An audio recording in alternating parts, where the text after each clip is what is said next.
ಆಮೇಲೆ ಅದನ್ನು ನಾವು ಹೇಗೆ ಪೂಜೆ ಮಾಡಬೇಕು, ಅದನ್ನು ಹೇಗೆ ಪೂಜೆ ಮಾಡಬೇಕು ಎಂಬುದನ್ನು ಕೂಡ ಬಸವಣ್ಣ ಇಲ್ಲಿ ತಿಳಿಸಿದ್ದಾನೆ.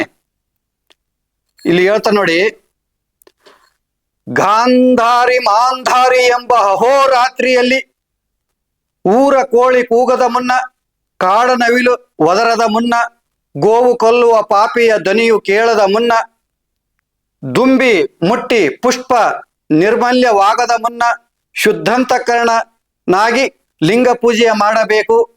ಮಲಗಿರ್ದ ಸತಿಯನ್ನೆಬ್ಬಿಸದೆ ಶಿವಲಿಂಗ ಕೆರಗಿದ ಸದ್ಭಕ್ತನೇ ಶ್ರೀಪಾದವ ಕೋರಿ ಬದುಕಿದೆನಯ್ಯ ಕೂಡಲ ಸಂಗಮ ದೇವ, ಬದುಕಿಶೆಯ ಕೂಡಲ ಸಂಗಮ ದೇವ ಅಂತಂದು ಇಲ್ಲಿ ವಚನದಲ್ಲಿ ಅವರು ಹೇಳ್ತಾರೆ. ಅಂದ್ರೆ ಲಿಂಗ ಪೂಜನ, ಈ ಲಿಂಗ ಪೂಜನೆ ಹೇಗೆ ಮಾಡಬೇಕು, ಯಾವ ಸಮಯದಲ್ಲಿ ಮಾಡಬೇಕು ಎಂಬುದನ್ನ ನಿರ್ದಿಷ್ಟವಾಗಿ ಬಸವಣ್ಣವರು ಹೇಳ್ತಾರೆ. ಇವತ್ತು ಯಾರು ಇದನ್ನು ಅಳವಡಿಸಿಕೊಂಡಿದ್ದಾರೆ?